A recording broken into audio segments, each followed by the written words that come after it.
Welcome to Better Sex, where you get the information and inspiration to create and enjoy your best possible sex life. Join your host, sex therapist Jessa Zimmerman, as she brings you expert guests, helpful tips, knowledge, and strategies to improve your intimate relationships.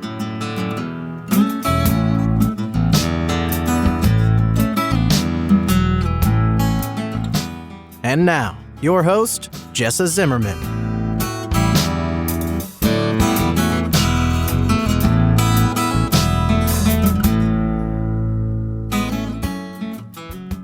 Hey everybody, it's Jessa. Welcome back to the Better Sex Podcast. So glad you're here tuning in. And let's see, as I'm recording episodes today, which is always quite a ways before they're released, but I just recently released my new webinar for free called How to Want Sex More, or Help Your Partner Too, without feeling pressure and obligation.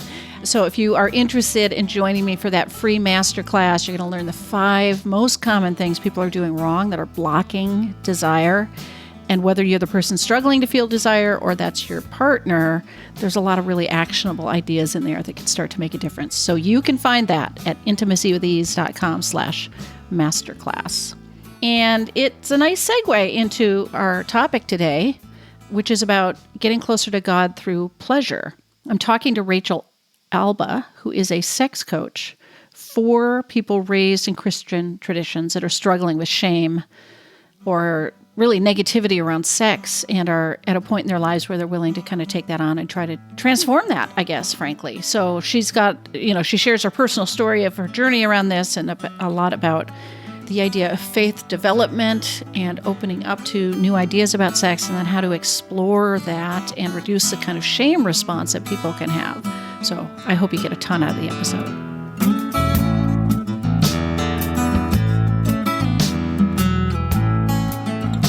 And before we start the show today, it is sponsored by Intimacy with Ease. It's a method to help otherwise happy couples achieve a sex life that is easy and fun for both of them, so that you can actually just enjoy your sex life with zero stress. For more information, if you want to watch a brief little training video that's available, all of that, go to intimacywithease.com. So Rachel, thank you so much for being on the show. Thanks for inviting me. Yeah, I saw your post on social media and I thought, oh my gosh, I have to interview her. So I'm really glad that we could make this work. So would you start by just sort of talking a little bit about who you are and how you've come into this work, like what your, real focus is? Yeah, so I work as a sex coach specifically for people who are coming from Christian backgrounds. And I got into that specifically because, not surprisingly, I was raised Christian myself. I was raised Roman Catholic, and I was fortunately not raised with as many of the troublesome teachings as other people were potentially raised with. But sort of on the other end of the spectrum, I was at a parish that was new. And so we were always pulling priests from Catholic University of America's John Paul II Institute for Marriage and Family Studies. So I lived outside of DC. That's where Catholic University is. And the JP2 Institute for Marriage and Family Studies basically focuses on John Paul II's theology of the body, which is very much focused on sexuality. That document has a lot of issues with it, in part because it's very gender essentialist, like women have to do women things, men have to do men things. Intersex conditions don't exist. Transgender people are like totally written out of the narrative. Homosexuality is wrong, the whole laundry list of things. Yeah. But it's a document that really talks about how sex is a space for us to really come back to the Garden of Eden and very much experience union with each other, union with the divine, even a fuller union with ourselves at the same time. And that's a really positive viewpoint that I have realized in working with evangelical individuals or people raised from the evangelical communities, that that's not always what's even said in those places. Right. So at least even if I was getting all these prohibitions along with it, I also had this sense that sex is really good and pleasure is really good. And we can experience God's grace through those things. And so with that, when I went to college, I started to talk to more people about no, but sex is a positive thing. And this is why.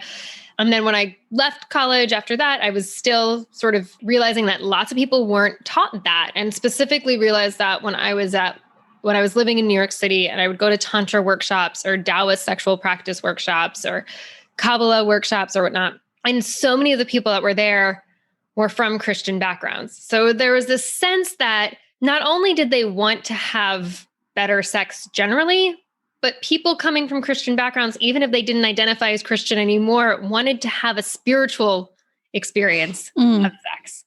And so to me, it really said, wait, but the Christian tradition already has this in it. We're just doing a really bad job of communicating that. And so how can we start to actually bring the positive approach to sexuality into our conversations within a Christian context? Yeah, and I would imagine that the messages, the divisions within the Christian church, right? There's a lot of variety here, right? Of backgrounds and of teachings and of attitudes about this. And if you're talking about, would you say the JP2 document, which I imagine is saying it's a way to go back to the Garden of Eden within marriage?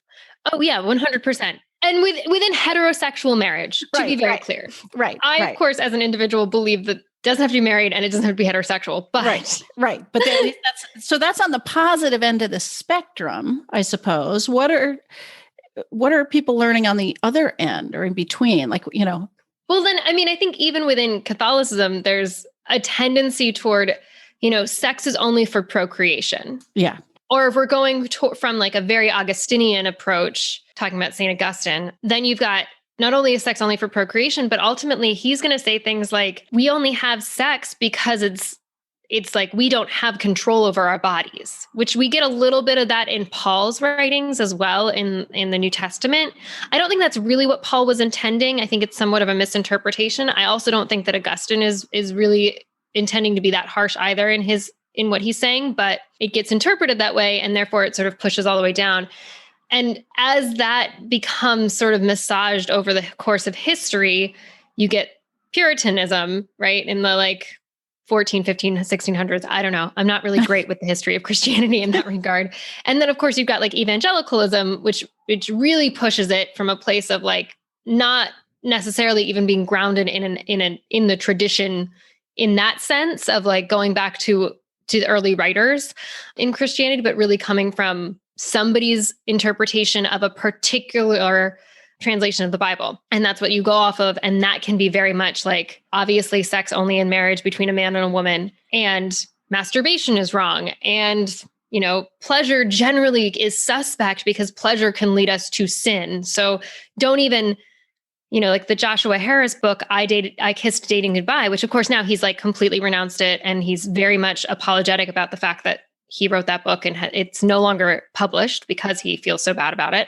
But that was even saying you shouldn't even hold hands or kiss before you get married, because that could lead you to care more about the physical component of the relationship rather than the emotional component, all those sorts of things. So that's just body is suspect.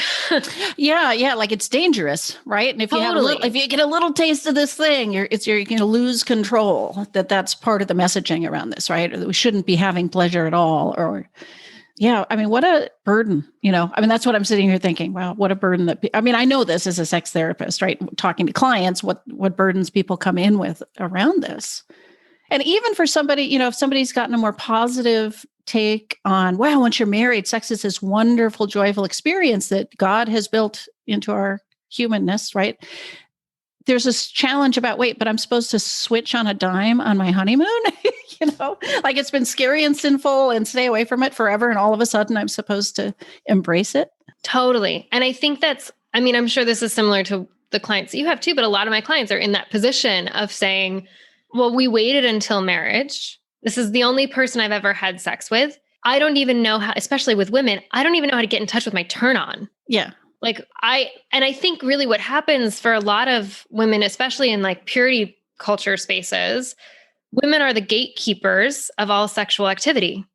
And so women learn, and I think we're more adept at being able to do this anyway, just because of our hormones and the style of arousal we have, since more women are, we've got more responsive desire sort of generally than spontaneous desire, which is spontaneous desire is you sort of desire sex and then you go get it. And responsive desire is where you get into the act of doing something that is sexual and then you start to feel aroused. Right. Seems to be more so what women experience. But if you've never really had any experiences before, then you don't know what turn on feels like. When you do feel turned on, or when you do feel sexual pleasure, like someone starts to touch your clitoris, or go down on you, it feels scary. And so it just like gets shut down immediately because our brains are the biggest sex organ we have. Right. So if your brain's not going to go along with it, if you don't feel safe in that moment, there's no way you're going to feel turned on. And what ends up happening is a lot of these women on forums on Facebook and things like that will talk about, am I asexual? Am I demisexual? And that may very well be the case. But what I've noticed is that a lot of them are really just so out of touch with their bodies that they don't know the potential of turn on or how to have turn on feel safe. Yeah, and justifiably out of touch, right? I mean, it's not something to be ashamed of or embarrassed about or like, oh my gosh, it's my fault. It's like, well, how would you know if you've never spent any time with your body or with anybody else with your body? Like, how would people know? And then on top of it, like if you're coming from, at least in Catholicism and I know in other traditions too, masturbation is considered sinful.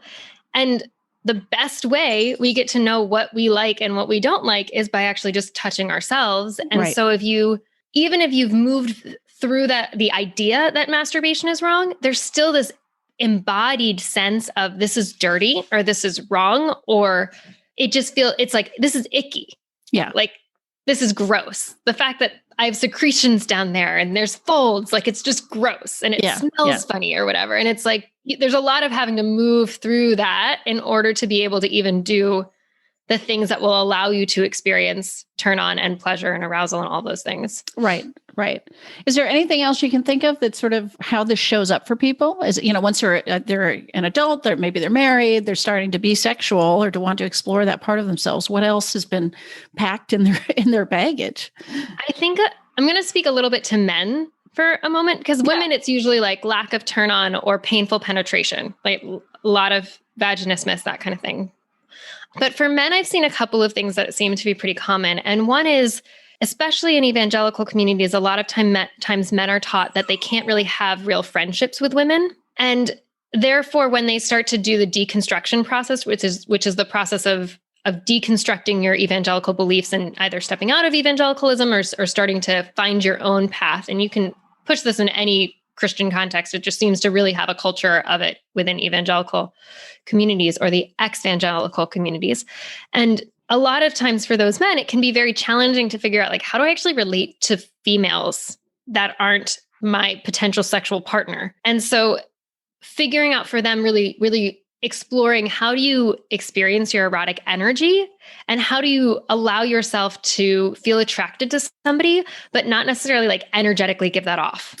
Yeah, not to sexualize it, really. Super subtle, but real important so that you don't come off as skeevy or like I'm sure we've all been around somebody where it's just like, you can tell that like that sexual energy is just like seeping off of them in weird ways. And there are men that realize that want to sort of rein it in and figure out, how do I actually handle my erotic energy? It's interesting. I've never really thought about that being, I mean, it makes so much sense, but that being sort of a legacy of a Christian upbringing, and that maybe other people that didn't have that experience have mastered that through middle school or high school or something, right? And I didn't really put that together, that if you're not just relating to women, that would be difficult to do. Yeah. The other thing that comes up a lot is if people have gotten divorced or if people have never married, but they're moving out of the religious tradition that they were raised in, trying to figure out, how do I date and how do I navigate my new sexual ethic now that the sexual ethic I was raised in is not one I'm going to hold on to anymore, and figuring out, when do I have sex? How far is too far for me in this particular circumstance? And having a space to talk about that, that's non-judgmental, that still has an ear toward the spiritual components of sexuality without being puritanical about it. Yeah. All right. So people are going to come into this work with either lack of knowledge, lack of experience, potentially shame, potentially fear, potentially pain or anxiety, potentially not knowing how to relate with a potential partner. I mean, there's a lot, but that can be going on, right? Yep. How do you help them move through all that? Like, do you have sort of a process that people go through? Like, I'm imagining some of this has to be experiential for them, There's like a few, I have like 4 pillars that I work with. One of them is I focus a lot on developmental spirituality, which I can get into a little bit more because that's really important. Yeah. Yeah. One is simply anatomy and physiology and like just knowing the body. So so basically sexuality education. Right. Okay. And then I actually put the physical piece separate from sexology because our embodiment is different from the study of sexuality. But learning how to be in your body is actually a really essential piece to being a fully alive sexual person. Right. And then the last piece I always put in there is mindful sensuality. So really, how are you mindful in your experience of your senses, not only within the bedroom, but also outside of it, because that's going to give you more pleasure in the bedroom if you're more aware of pleasure outside of it. The two pieces that I think are really important that I sort of always sort of start with, one is the spiritual development piece. A lot of times the churches that people are coming from that are really heavy on accidentally offering people sexual shame, I'll put it that way, because I don't think it's an intentional thing most of the time. I was going to say never. I think, okay. They're just not actually doing the thing that's going to be best for the people in their communities necessarily, or not best for all of the people in their communities. Because I have seen people that actually really thrive under those conditions, and that's great, but that's not most people. Right. But one of the best things to tell somebody is that faith actually has stages. And by the time that you're moving from specifically the state, they're numbered. They were laid out by this man named James Fowler, who did a whole bunch of studies on stages of faith, interviewed a bunch of people, and it kept showing up no matter what religious tradition somebody was coming from. It even applies to people who are atheist, but there's about 5 or 6 stages of faith that people move through or can move through over the course of their life.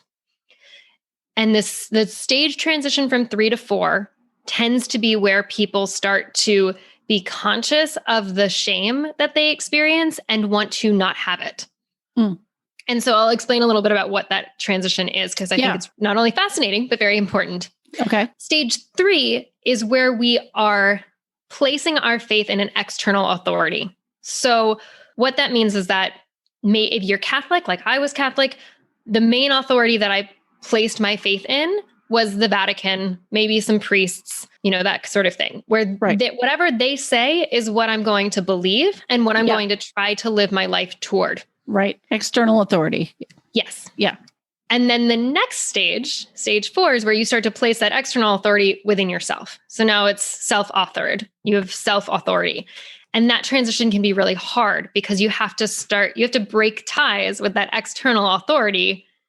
And a lot of times what causes that to happen is a sexual experience that you were told should feel bad, that should separate you from God, that should be whatever. And what ends up actually happening is you don't feel separated from God. You feel good about it. You feel like it's built your relationship, or you just feel like there's nothing there. You didn't feel that like fire brimstone thing. So something about the messaging or the training I've been getting cannot be right because now I've got an experience that shows me differently. Yep. And then you've got to figure out, how do I reconcile this? Yeah. And what's super tricky is that even if somebody's reconciled it in their minds, their bodies take longer to get there. Yes, absolutely. And that's where physical practices are super important. And specifically, I'll get into the shame response in a second. I want to say one more thing about stages of faith. What's important is that a lot of these people are going to feel like they're backsliding.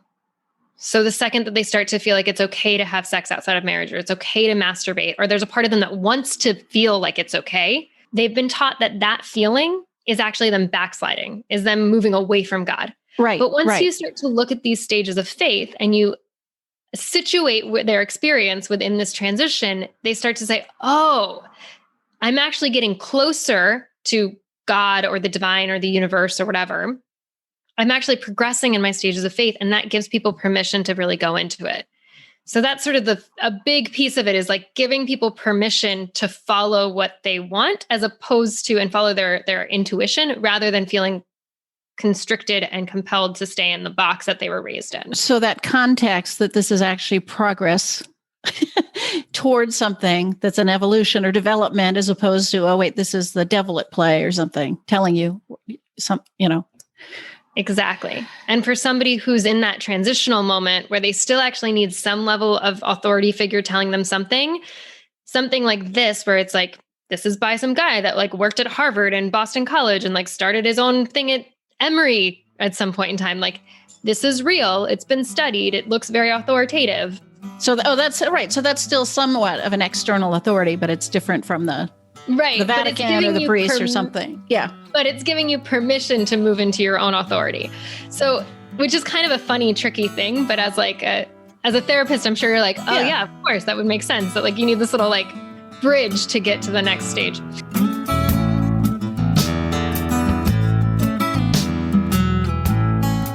Okay, we're going to just take a short little break here, and I want to let you know about Intimacy with Ease, the method that helps otherwise happy couples create a sex life that is fun, easy, light for both people.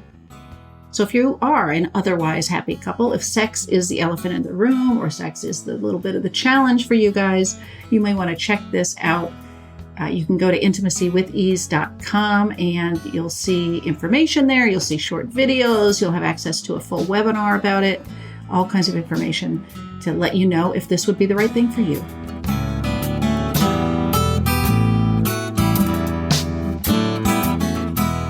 But wait, I have a question though, because I'm a man. Okay, so I can totally get that if people have an experience of positivity around sex and it's different than the way they were raised, that might start this change, this transition.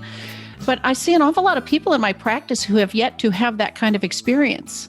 And I think they hope for it, or like maybe they're aware it's possible, or I mean, it seems like they must enter a little bit of that transition on faith in a way, like, right, they haven't actually had that, but they realize there's still a problem.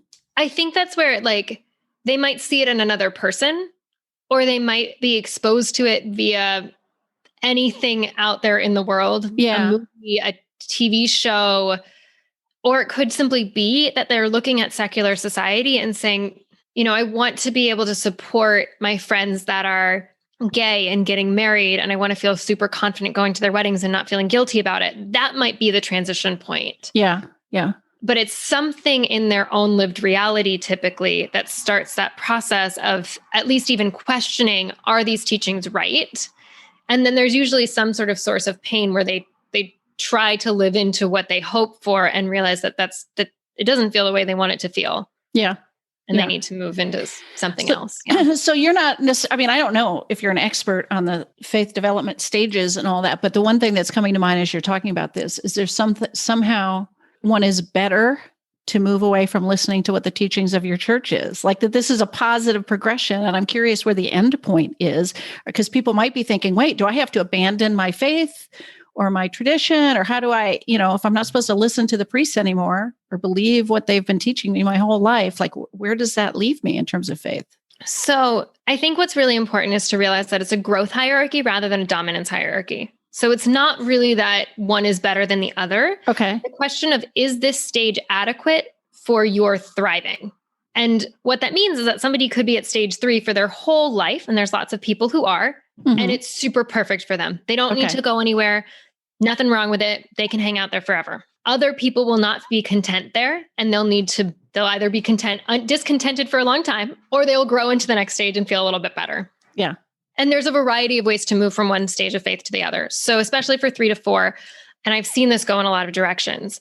There's a lot of people that go into atheism. There's a lot of people that go into like yoga classes and crystals and essential oils and things. Goddess, Tantra, all these places, right? Where they're still looking for a spiritual practice. Yeah. I'm like, that's me. I totally have done that too. So I'm not judging people when I say that. But then there's also the people that do in fact stay in their faith tradition.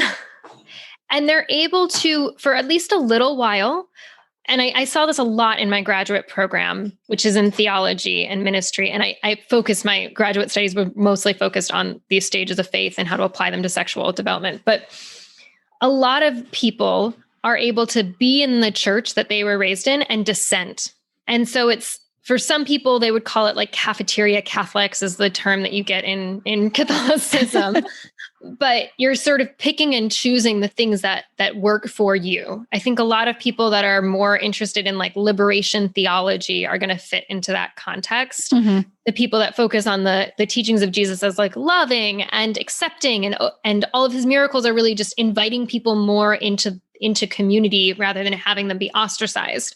Those kinds of things are more stage 4. I think what happens in stage 5, or rather what does happen in stage 5, but the way that I would frame it would be that you stop seeing your faith tradition as the only one that has truth. So whether that be I'm atheist and therefore I believe that atheism is the only place to find truth, or I get really into goddess oracle decks and I think that's the only place to find truth, or I'm stay Christian and I believe that that's the only place that has the fullest version of truth. You start to leave that behind when you transition to stage 5 and start to be able to see that any tradition has the fullness of truth. It's more of a matter of, is this the right set of practices and stories for me and my soul to flourish the most? And that's a really hard thing for people to grasp if that's not something that they're already I mean, all of these things, it's like, if you're not at that point, Yeah, it must sound sense. just like, what? This is alarming. Yeah, it's not going to make sense, and it's totally cool Right. if it doesn't make sense. Yeah. That doesn't mean you're not great at life or that you're not spiritual enough. It just means whatever. It's like if you tried to explain multivariable calculus to me right now, I wouldn't understand it. Yeah. But I don't need to know multivariable calculus. I need to know maybe a little bit of algebra at most when I'm budgeting. And that's the extent to the knowledge I need. That's adequate. Yeah. It would be cool if I learned multivariable calculus, but it's not what I need because I'm not like an astrophysicist or whatever. I don't even know who uses that math. Right. But I guess the maybe the takeaway for anybody who's concerned listening is you're not going to have to abandon your faith or abandon your tradition or be excommunicated or well, maybe in certain places, but you'd be able to find a way to stay in relationship to God and spirituality and still decide to think about some of these things differently. Totally. 100%. Yeah. And there's a lot of people out there that are doing work around this, like the Incarnation Institute she sometimes calls herself Rev Bev and sometimes and she goes by Dale more so now. Yeah. She's a great resource. She puts out amazing, every once in a while she does like free 4-week classes as part of her church. She's at like a combination UCC and Church of Christ, I think. Yeah. I interviewed her probably at least 2 years ago now. So there is I don't know the number, but there is an episode for listeners if you want with her. She's great. She is great. And there's a bunch of people out there that talk about, and I often will on Facebook and things talk about the theology of making sex positive Christianity. Yeah. Because it is possible. You just have to dig a little deeper to quote that song from The Princess and the Frog. I love Disney. So let's talk a little bit about, we can't cover your entire method or whatever, but a little bit about what would people do? What are some of the exercises or the ways that you can transform this in your body? Because like you said, in your head, you might get it or be open to this, but then your body's having a different response. So the first thing I like to remind people is that shame is actually a positive thing, which I know sounds crazy, but our initial shame response is actually meant to protect us. Mm-hmm. So it's positive in the sense where it was meant to protect us. And a lot of times what happens is we just didn't ever actually like grow out of that shame response that we had around sexuality. So the way that I think about it and the story that I usually tell is if you imagine a small child crawling across the floor and they're about to stick their finger in the socket and you as the loving, caring adult in the room says, no. And you probably say it pretty loudly and strongly to get their attention. And the kid stops, but because it was loud and because it was kind of scary, their sympathetic nervous system gets all triggered. So now they've got adrenaline rushing through their body, and sympathetic nervous system is your fight or flight response. And so they've got all these hormones now, and they just start sobbing because it's just too much for them to feel. And so you, still being the loving, caring adult in the room, scoop them up and you hug them close and you pat them on the back and you give them some kisses on their forehead and you tell them how beautiful and wonderful they are. And now you're engaging their parasympathetic nervous system, their rest and digest, their, healing, all that sort of relaxation, ooey gooey goodness. So we have to do the same thing for ourselves when shame kicks in. And so what I usually tell people is you want to make sure that you're doing a few different things. First off, whatever you do before you do the thing that you feel shame about, which is usually I tell people to start with masturbation because it's by yourself. You don't have to deal with another person. It's simpler. Yeah. Yeah. Do something beforehand that calms you down. That could be a bath. That could be dancing to some of your favorite music. It could be sipping a cup of tea, like whatever it is that makes you feel safe. And a lot of times that can also mean like wearing your favorite fuzzy robe or wrapping yourself in a nice warm blanket, like whatever it is that's going to help you feel safe because you really want to feel safe. And then just do a gentle body exploration of pleasurable touch. And you can start in places that feel safe. Things like the inside of your forearm, just gently brushing there. You can massage your scalp, playing with your hair. You can start with your legs or your feet or whatever feels good and still feels safe. And then once you feel nice and relaxed still, and you feel really safe about it, and then you start to do something that feels a little bit more charged. Right. And so this could be still gentle. And I'm going to use female anatomy because I have female anatomy and I know it better, but also because I have far fewer clients that are men and have problems masturbating. Yeah. I will simply be honest with that. Yeah. So to start with lots of oil on your hands and just massaging the exterior, and not even for the sake of getting sexual pleasure out of it. You don't even have to focus on your clit. You just got to have it feel good. It can feel like a lovely, relaxing massage that you would get at a spa. Doesn't have to feel like you're magically getting aroused. Yeah. And just start with that. Usually what I tell people too is like, even before you start touching your genitals, to tap into just like sensing that part of your body and ask permission. And it can sound really simple, but especially when it can be scary and can bring up those feelings of shame or guilt or whatnot, getting consent from your own body to be touched can actually be like yet another mechanism of increasing that safety feeling. Yeah. And then you only go as far as feels safe. Once it starts to feel a little bit more scary, you back off. If you feel like you have it in you, maybe you go back to it and try a little bit more, but you sort of just be really gentle with yourself, because the thing that you don't want to do is turn on your fight or flight response. Right. You've got to stay in this like nice, calm, parasympathetic state. And that's sort of how you do it, is by really being gentle with yourself, knowing that you'll get there.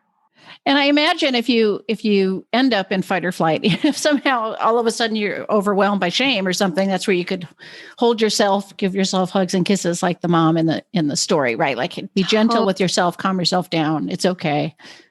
We got this. Same thing, like on the back end, when you finish your session with yourself, like do something else that's calming. Watch your favorite episode of Seinfeld, or have another cup of tea, whatever it is that's going to make you feel good and relaxed and that feels safe again. Yeah. And really doing those bookending of safety so that the middle part can be feeling a little bit more edgy without overstimulating your system. Right.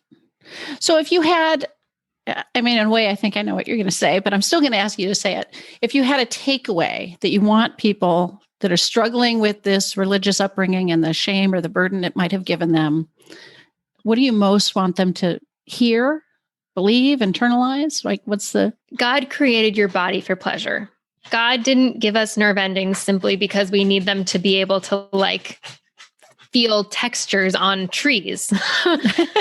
Yeah. God gave us pleasure and the ability to experience pleasure because God wants us to experience pleasure. And I think, I'm so sorry for the little creature in the background. That's okay. Hopefully people are enjoying the dog as part of this interview.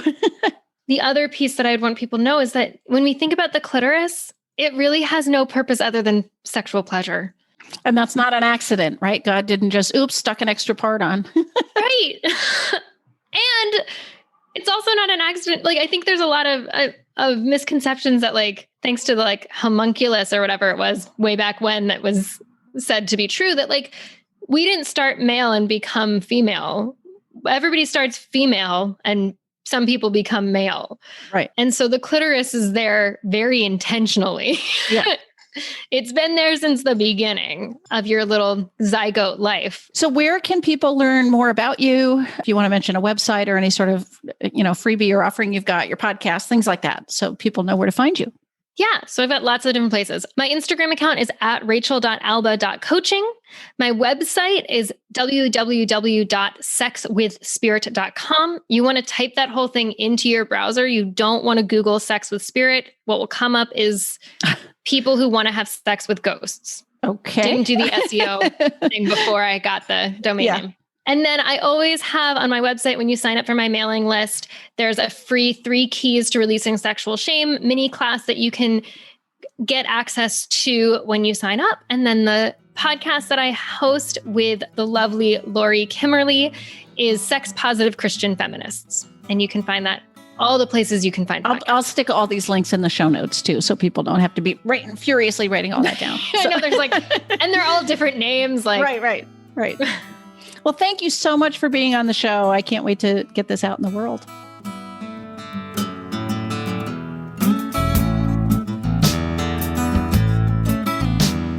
You've been listening to Better Sex. Please visit our website, bettersexpodcast.com, for show notes and additional episodes.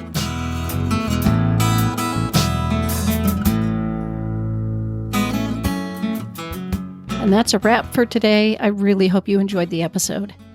If you are enjoying the podcast, if some of this material resonates with you and you would like to make a difference and make sure that this keeps coming out in the world once a week, ongoing, there are a couple things you could do to show your appreciation.